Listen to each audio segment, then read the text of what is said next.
Ever wondered why some engines show you back in your seat while others will power with a racing scream? Meet the Torque Monster Porsche Panamera Turbo S. Now meet the sound of velocity, the Ferrari 812 Superfast. Two cars, two philosophies. One builds torque like a sledgehammer, the other power like a jet engine. This is a story of torque versus power, Porsche versus Ferrari. So let's understand why one is engineered for raw torque and the other for peak power. But before that, let's break down what torque and power really are. What is torque? Torque is nothing but force multiplied by displacement. In simple terms, torque is same as force but for rotational motion. The exact definition of torque is the measure of the force that can cause an object to rotate about an axis. This simple tool, a wrench, helps us understand torque perfectly. When you apply a force at the end of the wrench, you create a twist around the bolt. That twisting force is called torque. So, the longer the wrench, the more torque you produce with the same effort. This is a classic example of mechanical advantage. By increasing the distance from the pivot point, you reduce the effort needed to create the same rotational effect. That's why mechanics use longer wrenches or breakers bar. It's not more strength, it's smarter leverage. In engines, the crankshaft works just like that bolt. The piston pushes down and the stroke length acts like the wrench. Longer stroke means more torque due to increased leverage. So, the next time you feel that sudden surge when your body sinks into the seat and the world blurs, remember that is torque, delivering its force with precision. It's not just acceleration, it's a mechanical handshake pinning you to the seat. The Porsche Panamera Turbo S unleashes 820 Nm of torque as early as 2300 rpm thanks to its twin-turbo V8. Let's talk about power. In physics, power is defined as a rate at which work is done or how fast energy is transferred. In engines, it's given by the formula power is equal to torque multiplied by rotational speed. That means even if torque is small, even if engine spins faster, power increases. So more RPM, more power. This is where the Ferrari 812 Superfast shines, delivering peak power at the very top. It doesn't rely on low end torque. It builds power through revs. The result? Relentless acceleration and a top speed over 340 km per hour. Not brute force, but precision velocity. So, why does the Porsche Panamera Turbo S deliver more torque while the Ferrari 812 Superfast focuses on power? Let's break down how their engineering choices like bore and stroke, turbocharging and airflow design shapes these two very different performance goals. When we talk about an engine's bore and stroke, we are talking about the basic geometry of how it breathes and moves. Bore is the diameter of cylinder, how wide it is. Stroke is how far the piston travels up and down inside the cylinder. Now, here is where it gets interesting. Engine with a larger stroke and smaller bore like the Porsche Panamera Turbo S tends to produce more torque. That's because a longer stroke gives the piston more leverage on the crankshaft. Think of it like using a longer wrench. The force has more mechanical advantage. So the engine generates stronger rotational force even at lower RPMs. On the other hand, an engine with a larger bore and shorter stroke like the Ferrari 812 Superfast is built to rev higher. A wider bore allows for larger valves and better airflow, while a shorter stroke reduces internal friction and piston speed. This makes the engine more responsive at high RPMs, allowing it to build more power as it spins faster. Now, take a look at this animation. On the left, you see a short stroke engine, also called oversquare, because the bore is much larger than the stroke.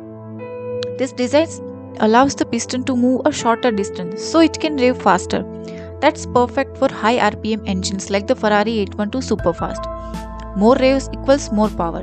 In the center is a square engine, where bore and stroke are equal. It strikes a balance between torque and power. And on the right, a long stroke engine or undersquare stroke is much longer than the bore. Longer travel gives the piston more leverage, producing more torque at lower RPMs, like in Porsche Panamera Turbo S. Porsche Panamera Turbo S has a smaller bore, 86 mm, and a larger stroke, 92.8 mm. This setup is made for strong torque at low RPM. That's why it makes 820 Nm of torque between 2500 to 4500 rpm, and the red lines are at just 6800 rpm. It's designed to give an early and powerful push, perfect for strong acceleration. On the other hand, the Ferrari 812 Superfast has a larger bore, 94 mm, and a shorter stroke, 78 mm. This helps the engine rev much higher, up to 8900 rpm. It makes 718 Nm of torque, but only at 7000 rpm. This engine is designed for high speed and more power at the top end, not just torque. So, in short, Porsche is built for early torque, Ferrari is built for high revving power. Let's talk about turbocharging. What if your engine could breathe more without growing bigger? That's the magic of turbocharging. This is a turbocharger. It has two main parts, the turbine side and the compressor side, connected by a shaft. Hot exhaust gases from the engine enter the turbine housing, spin the turbine wheel and exit through the exhaust outlet. That spinning turbine is connected to a shaft, which turns the compressor wheel on the other side. On the compressor side, it pulls in fresh air from the ambient inlet, compresses it, and forces that dense air into the engine. More air plus more fuel equals more power. And that's how a turbocharger gives you a big torque without needing a bigger engine. Exhaust gas spins the turbine, which powers the compressor, forcing more air into the engine. More air means more fuel, and that means more power. Here is full cycle. Exhaust gases out, boosted air in. Other explosion fuels the next, all in a split second. That's how turbocharging recycles waste into raw acceleration. So, Porsche Panamera Turbo S has two turbochargers and Ferrari has naturally aspired engine. Now let's move to the last topic, inlet and exhaust design. Now here is something to remember. From turbocharging, we saw how more air under high pressure and speed creates a stronger push on the piston. That push is what gives us torque. So as we dive into intake and exhaust design, keep one thing in mind. Faster, more efficient airflow equals more torque. This is an intake manifold. Its job is simple but critical. It delivers the air-fuel mixture to each cylinder. Let's break it down. The larger chamber here is a plenum. It stores incoming air temporarily. That air that flows into these runners, narrow passages that guide it into each cylinder. The end of each runner is connected to the engine head, which leads directly to the intake valves. And of course, the air-fuel mixture enters here from the throttle body of or turbocharger. The way this manifold is designed, especially the length and shape of the runners, has a huge impact on air velocity. This is how air flows inside the intake manifold. The goal is simple: send fast, smooth air into each cylinder. More airspeed equals more torque. Longer runner at intake leads to high velocity air into piston, which produces high torque. Shorter runner at intake leads to high air volume into piston, which produces high torque.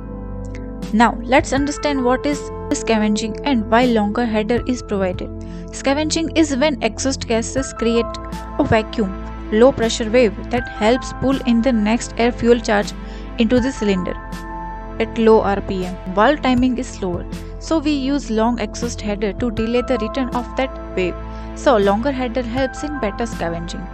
In the Porsche Panamera Turbo S, you see long exhaust headers. These help with better scavenging at low RPM, pushing out exhaust gases more efficiently, which boosts torque. On the other hand, the Ferrari 812 Superfast uses shorter headers. At high RPM, shorter headers improve exhaust flow and scavenging, helping it generate more power. So, header length changes how the engine breathes, and that affects torque and power. Let's recap everything we have learned through this epic torque and power battle. The Porsche Panamera Turbo S is built for torque. It has a long stroke and small bore, twin turbochargers and long intake exhaust runners, all designed to give it explosive, low-end torque and instant acceleration. On the other hand, the Ferrari 812 Superfast is made for power. With a short stroke, large bore, naturally aspirated engine, and short intake and exhaust runners, it thrives at high RPM, delivering thrilling top end performance. So, in the end, it's not about which is better, it's about what you want. Torque for instant pull like the Porsche, or power for high speed excitement like the Ferrari. Thanks for watching, and if you enjoyed this, hit like and subscribe for more deep engineering breakdowns.